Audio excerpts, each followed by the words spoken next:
Could the next round of college football realignment actually involve teams leaving mega conferences instead of joining them? Let's bring in the squad. You're talking ball with the ACC squad.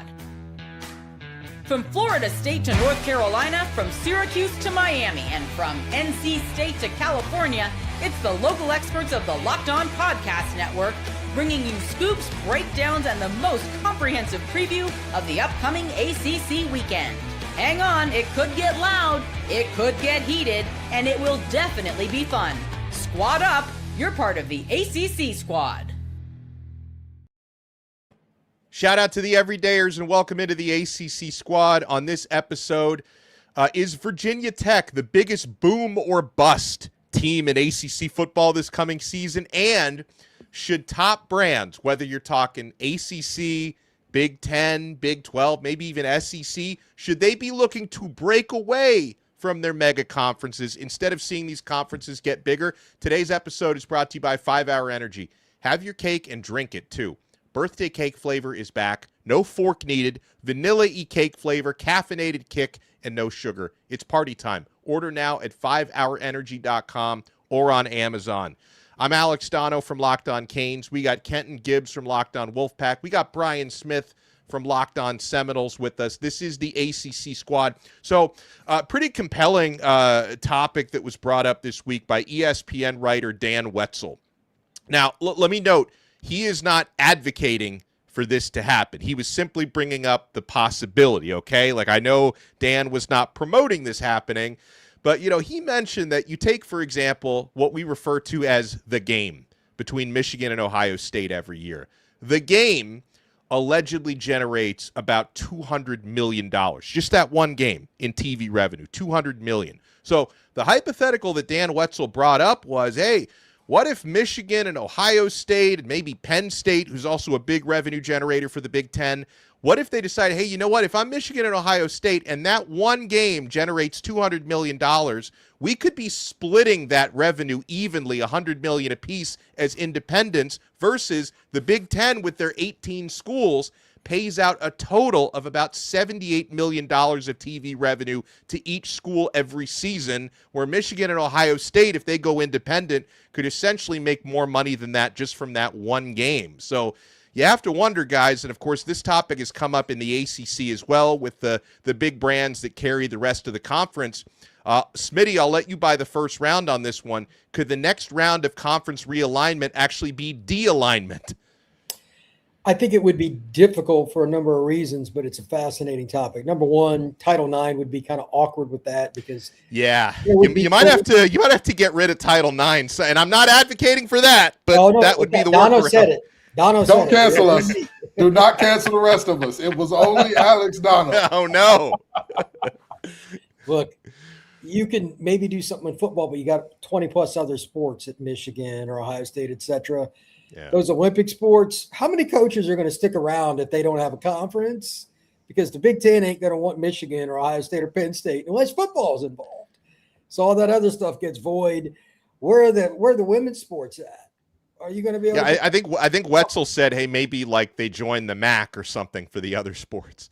I'll let Dono make the phone call to the women's coaches that they're joining the MAC. We'll see how that goes, and Dono can report back to us. That's not going to go well. It would be awkward. I mean, we're going from Ann Arbor to Sacramento State for a women's basketball game on Tuesday. This is a conference game, so be on your A game, ladies. No, but in all seriousness, I had not considered that standpoint of the kind of de-alignment being the new realignment. But I will say this. If we look at it from a standpoint of how this could feasibly work, we have seen with a lot of other schools and a lot of other sports, hypothetically, the Big Ten does not agree to that with Ohio State and Michigan. But in reality, if it really gets down to it, right, and we see Ohio State and Michigan be the first two to push for it, and then we see that come out of Oregon and USC as well, USC and UCLA are tied together. So now you've got another team in there. So it's like, okay, well, who's your big dog to demand that we stay in every sport? You know, who's your big dog to demand, like, hey, y'all going about your way, figure it out as your own little selves, and we'll go from there. And ultimately, if you're not willing to give that deal to them, I mean, like yes, it would suck to have to figure it out for all those other sports. Yes, the legal fees would be in the millions of dollars, absolutely.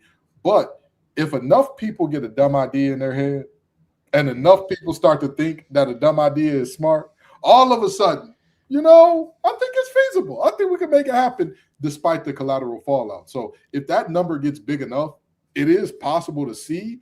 And I would imagine they'd say, we want a Notre Dame deal. Give us just football. We keep football. Y'all get everything else. And we'll make a deal. We're not part of the Big Ten, but we'll play 6 or 7 Big Ten games a year. Well, honestly, guys, what I see happening in the Big Ten is something that the ACC has already done. And I'll give credit where credit is due. And I don't always, just because this is locked on ACC doesn't mean I give them credit for most anything. But I think the uneven revenue split of the ACC might be what the Big Ten ends up doing. Because if you're involved in Big Ten athletics, you've probably asked the question, wait, how come Ohio State and Oregon make the exact same revenue split as Northwestern and Rutgers? Like, in what world does that make sense? In the ACC, if you ask the question, well, how does Miami and Boston College make the same revenue split? They don't, not anymore, because the ACC incentivizes success on the field. If you make a deep playoff run, you get to keep the money you earn in the playoffs. You don't have to split that with Boston College. And they also, we talk about the game generating $200 million of revenue. The ACC gives more money to the teams that produce higher TV ratings. So, and I know not everybody is on board with the uneven revenue splits, but I think in today's day and age where there's such a wide gap between the haves and the have-nots, I think the way the ACC does it actually makes sense, and I think the Big Ten is going to get to that eventually. That would be interesting. I haven't heard much about it because the Big Ten right now, for those that don't know, gives out the most, even more than the SEC, to its members. Yeah. I don't think anybody cares. Like the ACC just doesn't pay as much. What's cut to the chase. Right. And that's why they were kind of forced into an uneven revenue split. Yeah. Unfortunately, they had to get down that road because of 2036. Am I correct on that, Dono? That's the grant of rights. Yeah, that's rough. So hopefully they continue to do the right thing. It was a nice amicable agreement on the, who gets the most people to view and all that. But, like Miami, they got all the money for the playoff, right? That was part of the agreement. That's the whole enchilada. Hey, they earned it. They're the one who went to the playoff. They deserve it. So as long as you do that, I think the ACC is a little more viable for a while. So good for them. I look at the uneven revenue distribution model and I say to myself, I think that would lead to a similar situation in terms of not similar to the ACC, a similar situation to the realignment being de-alignment, because I think that there will be a lot of teams that are like, well, wait, why would I wait around for that? Why would I sit here and say, knowing that I'm a team that is not drawing as much of a draw, why would I sit around and wait for this team to make more than us? Because like you said, that one game generates 100 million. And I'm, like you said, at Northwestern, that I know no game or no chunk of the season. You could name the 3, 4, 5, 6 blocks of games and it's not generating that. Why would I sit around and wait for that to be uneven? I think that does raise a very interesting point. But I mean, I struggle to imagine that a lot of these Big Ten teams would accept that, especially because some of them are already drowning financially, right? You've got a Rutgers already in hundreds of millions of dollars. Yeah.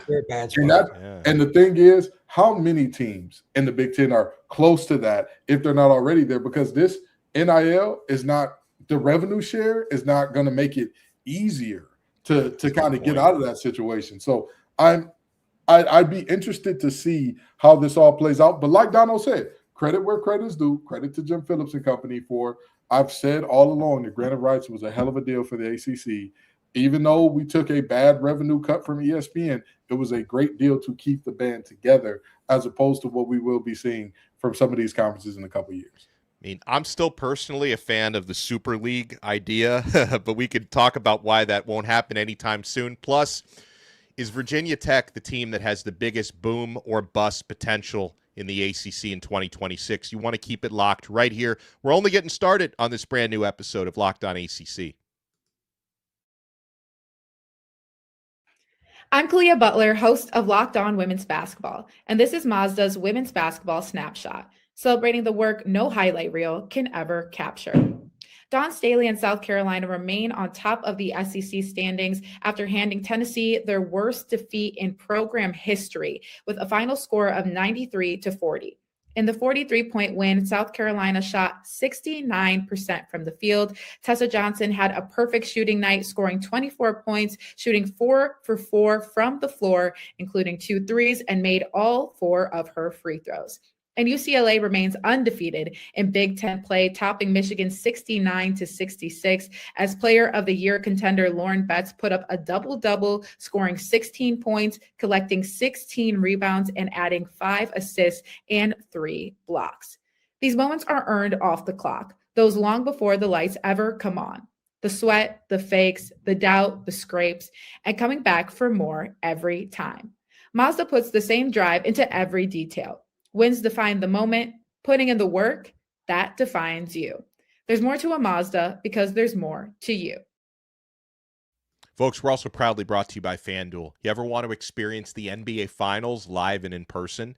FanDuel is giving you the chance to turn that dream into reality with their NBA sweepstakes. Here's how it works. Use your profit boost on any NBA future, and you'll automatically be entered for a shot to win an NBA Finals trip for 2. That's right, flights, tickets, the whole experience. If you're already looking at the board and thinking about which team can make a deep run, this is the perfect time to lock it in. Now, not only can you pick cash, can your pick cash in, I should say, but it also can send you to the finals. Visit FanDuel.com to get started. Use your profit boost on an NBA future to get entered for your chance to win a trip to the NBA Finals. Play your game with FanDuel, the official sports betting partner of the NBA. Thank you so much for making the Locked On ACC squad your first listen. And if you're an everydayer to any of our shows, you want to make your status official by joining the Everydayer Club. You click the link in the show notes below. Whether you want to be an everydayer of Locked On Canes, Locked On Seminoles, Locked On Wolfpack, Locked On ACC, or all the above, you can join the Everydayer Club, get exclusive ad-free versions of our episodes, Discord chat access, other exclusive perks. Check out the Everydayer Club, lockedonpodcast.supercast.com.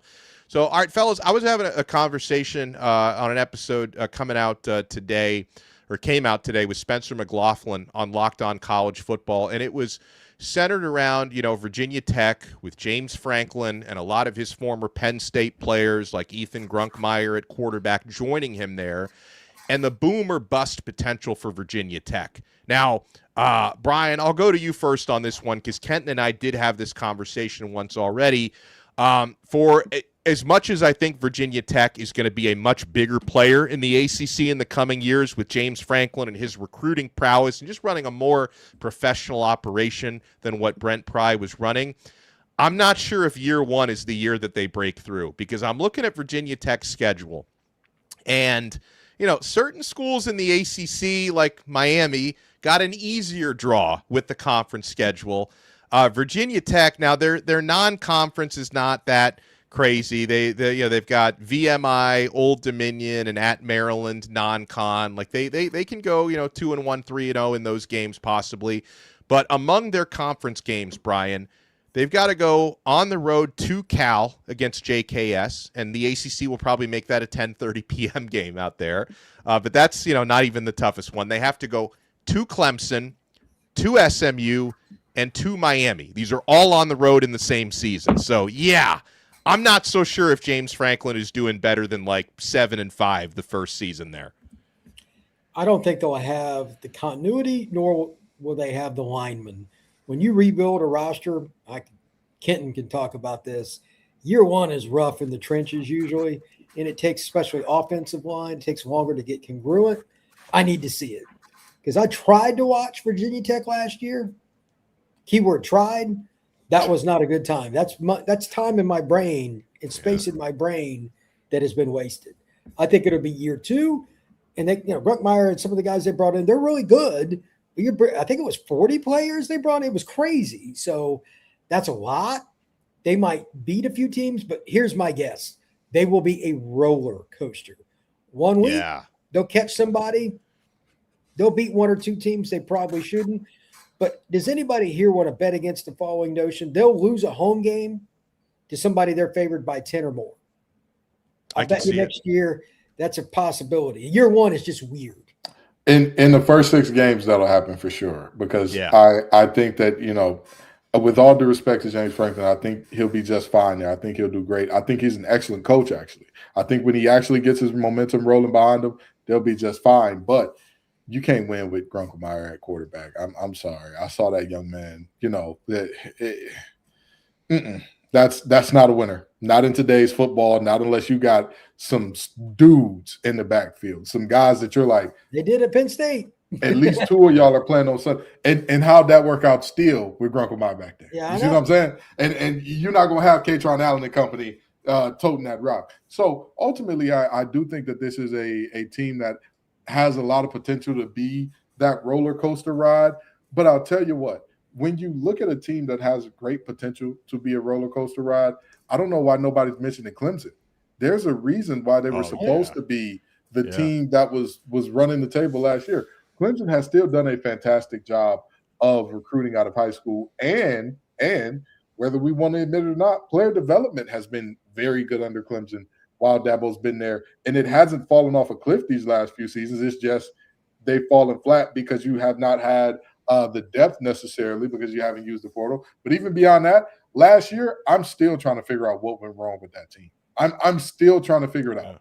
They had relative health for most of the season.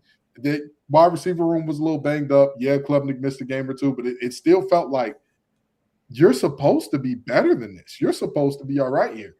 So ultimately, I look at Clemson as a team that they're still uber talented.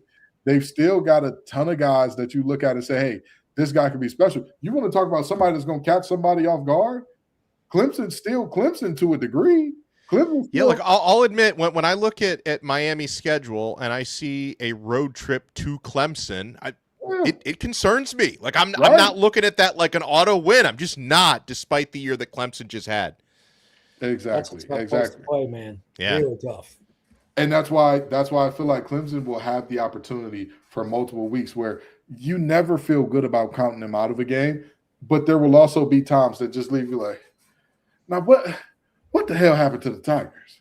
What's going on? Because, I mean, if Vizina was that good, I don't think he would have relinquished the spot back to Klubnik when he came back last year. I don't think there would have been a thought. It would have been, hey, that's the guy, leave him in. A lot like we saw with a certain quarterback who's now believed to be the number 1 quarterback in college football for some reason. He also wears orange. Anywho, of course. But there's a lot to be said there. So I think Virginia Tech is one of those teams, but also don't sleep on the Tigers as a team that could be up, down, all around town before the season's said and done. What about like for boom or bust teams? Cal with JKS, but with a new head coach and a lot of new pieces. But we love the quarterback. But he true freshman season last year, he was very erratic, right? How much of that does he clean up in year 2 with a new coach and a lot of new teammates, right? I mean, Virginia had a Cinderella year. They've got Bo Pribula at quarterback this year. I don't exactly know what to expect from them. So there's a lot of teams like that in the ACC that are boom or bust. Yeah, there absolutely is a lot. And even my NC State Wolfpack, I know that they're going to put up a ton of points. I know that offense is going to be electric. You're going to be looking up and thinking you're playing the track meet on grass a lot of games. But, I mean, it's hard to even say it's boom or bust because that's part of the Doran experience. You're going to pull off a big upset. You're going to win a game that you probably shouldn't. Last year was Georgia Tech when Georgia Tech was undefeated, coming in as this buzzsaw after you just got absolutely throttled by Notre Dame. Find a way to win that one. And then, you're going to have some games that leave you saying, now, how'd you lose that? Losing to a coachless Virginia Tech team that was not beaten. Virginia Tech was dominated by Old Dominion. Dominated. I mean, do you know how hard you have to get beat at Virginia Tech for fans to file out of Lane Stadium before the fourth quarter is over? Yeah, it's not good. And you lost to that team. So while NC State is a team that's always going to put up a ton of points and be exciting with CJ Bailey at the helm, it's the experience. It's going to be some great games where you're like, oh, this is great. We love Doran. And then there's going to be some games where you're like, how is this guy still here? You're going to make me lose my clean rate. Let's throw Louisville in there because every year they shock somebody. Miami last year, but like Brom is going to have a game plan for somebody, and they're going to smoke somebody, and they're probably also going to lay an egg against somebody. They're not a whole lot different than Kenton's NC State squad. They're annoying in that regard. They know. Yeah, no, it's just that team is always iffy. Dono knows that better than anybody based on the results of last year, how iffy Louisville can be from week to week. Oh my God, yeah. I mean, they had Jeff Brom had the game plan of his life against Miami, and then other games, it's like, did he only game plan for Miami? He said, you know what? Every team's got a Reuben Bain, right? No, they don't? Yeah. I was not prepared for this fully. We'll go back to the drawing board and see what we can get done.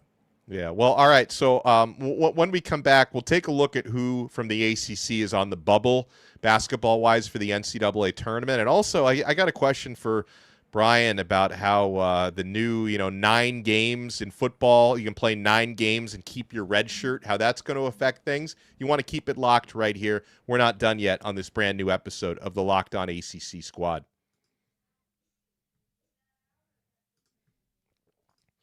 Tax season does not have to take over your life. This year, TurboTax is making it easier than ever to just hand things off and move on with your day. With TurboTax Full Service, you can have your taxes done for you by a trusted local expert, start to finish, without the stress or guesswork. Instead of spending hours trying to figure out forms, you can meet with a local TurboTax expert in person or connect online. They handle everything from W-2s to self-employed forms and work to get you every deduction. It's a huge time saver, and it gives real peace of mind knowing that an expert is handling it. For a limited time, you can have your taxes done by a local TurboTax expert for just $150 all in. If a TurboTax expert didn't file for you last year, just file by February 28th. Take taxes off your plate and get back to your life. Visit TurboTax.com/local to book your appointment today. We're also proudly brought to you by 5 Hour Energy. Welcome to the 5 Hour Energy Flavor Draft. We're looking at every aspect of the draft to let you know which tasty flavors are the best and which just might be sleepers. The board is set, the flavors are ready, and the only one is going to take the top spot. 5 Hour Energy has a wide variety of flavors, something for everyone. 5 Hour Energy shots give you a boost with 0 sugar. You know who I'm taking? This might be controversial, but with the number 1 pick in the 5 Hour Energy flavor draft, I'm going with berry. Tried and true. I've been drinking berry for years. Big, bold flavor, slightly sweet with a very fruity aroma. Classic mixed berry flavor with notes of raspberry and blackberry. And I'll tell you who my sleeper is, folks. If you're looking for a team that can squeak into that second round or maybe sneak into the first round as well, I absolutely, my friends, I love strawberry banana, a tropical delight with strawberry, a taste that goes in everything from smoothies and milkshakes to cakes and ice cream. It's simply delicious. So you want to check this out, folks. Find your new favorite flavor of 5 Hour Energy shots available online at 5hourenergy.com or on Amazon. Thank you for making Locked On ACC your first listen. For your next listen, check out our other shows. Kenton Gibbs and Grayson Boone host Locked On Wolfpack, talking all things NC State. Brian Smith talks all things Seminoles on Locked On Seminoles. He also hosts the Portal Pod. I'm Alex Dono. I host Locked On Canes. All right, so guys, Kenton, thank you for allowing Miami that 8-0 run in the final 52 seconds on Saturday, because the Hurricanes are, at least for now, off of the bubble. Miami is firmly on ESPN bracketology, a 9 seed in the NCAA tournament. Before the win over NC State, they were on that bubble. They are off of it. And NC State, Kenton, is also still in. They're not a bubble team either. So we made out all right. Florida State, meanwhile, they're just trying to play spoiler for the rest of the year in hoops. You know what they say, if you can't get invited to the dance, the next best thing you can do is put a little substance in the punch bowl. We're not going to say it on air because that'll strip our clean rating. But in all seriousness, the ACC is in great shape in terms of getting in that, 7 was the under over on how many teams we get in. And I felt great about that all season, but Miami solidly locked themselves in with that win over NC State. You get yourself another quad 1 win on the road. And I mean, in magnificent fashion. Yes, NC State forcibly handed them that game. I guess Will Wade asked Jay Lucas before the game, will you be my Valentine? Because I'm going to make sure that I make all your dreams come true this afternoon. But in all seriousness, heck of a win by Miami. Now, SMU, get it together, okay? Yeah. That they're falling and fast. Yeah, maybe I think we they're falling out of the bubble now. That's what I'm saying. Maybe we got to get Grayson Singleton on this thing to figure out what's going on down there in Dallas. But they're playing some really bad ball lately when they had some work to do if they were going to get in. There are obviously some teams that we know, obviously the Dukes of the world, the Louisvilles of the world, the UNC, all that. We know NC State. That's a lock. We know it. That's not a surprise. Nobody's shocked to see those teams in. But some of these teams that are on the outside looking in, Miami's doing their job. Yeah. Ponies, you got some work to do. Yeah, so the Ponies they're obviously, like you said, they're dropping, but Joe Lunardi still does have them in as a 10 seed, but they're trying to drop out of it altogether. The two ACC teams that are considered to be on the bubble, Cal is among the first 4 out, and then the next 4 out, which is worse than first 4 out, contains Virginia Tech. So there are a couple of ACC teams on the bubble. But I wanted to go back to football and ask Brian Smith. So I think this is still pending final NCAA approval. But the chatter now is this has been a recommendation, which they expect this to pass, that players in college football, normally they can play in up to 5 games and preserve their red shirt. They're trying to bump that up to 9, which is, like 3/4 of a regular season, 9 games you can appear in while keeping your red shirt. Now, I guess that's a nice thing for the kids, for the freshmen, right? But for roster management, that means you're going to have so many more guys playing 5 years or hell, 6 or 7, 8 years. I don't know how it works anymore. It's going to make it a lot harder to manage your rosters when you've got freshmen coming in, Brian. I've been looking forward to the 2026 season for a long time. You know why? Because it was the end of all the COVID guys. Yes, that's right. If they bring this crap in, it's like COVID for the rest of my life. Yeah. I don't need that in my life, Alex. I want it, if you want to just give guys 5 for 5, I think they're testing the waters to go to that. That's the other rumor. Yeah. Do it. Don't go halfway. A or B. Yeah. Let's pick a number. Let's be steadfast, not, well, he played in 10. He's not a red shirt. That just sounds dumb. Yeah. You got to get to 10 games not to be a red shirt. That's crazy. Come on, man. What's the point of it? Like, does anybody give a number? Like, oh, well, we picked 9. I don't know how they got. Like, how do you go from 5 to 9? Like, there's been so many arguments over a 6. Like, how do you not go from 5 to 6? Like, how do you go all the way up to 9? I don't understand. And here's the thing. People aren't even considering how many injuries happen throughout a season. You could naturally have a bunch of. Y'all thought McCormick was bad? When you take the number up to 9. Everybody who gets hurt at some point in time during the season is going to be, oh, that year was a medical redshirt year. What are we doing? I was hurt. Right. You got hurt in game 8 3/4. Still got hurt. Still got hurt before the 9. I mean, 90% of your players will redshirt as freshmen. Outside of that, outside of like the Malachi Tonys of the world, everybody redshirts. Yeah. That's going to make roster management for the back office. Like which kids are going to, even if you're eligible for it, do they come back? There's more transfers. That's just more red tape. Now it's more stuff for us to talk about. That's the only bonus I see here. In the offseason, I need all I can get. But otherwise, this is very odd to me. And not that the NCAA ever makes sense. They're consistent there, but I don't understand it. And just go 5 for 5. If that's what you want to do, just that way you don't have to count. We know when he enters in a certain year, he's going to be there for 5 years. And he's done. Well, I'm guessing the top NCAA lawyer probably said, what's the magic number that gets us less likely to be sued? Because from my count, the NCAA only has 1 victory in court ever, and that was over Charles Bediako. They've not won a single other case in court outside of that one ruling where he couldn't come back to college. Well, he did, but then, the NCAA ruled him ineligible. I don't think they've ever won another case. So if 9 gives them the least chance of getting sued, that's probably how they settled on that number.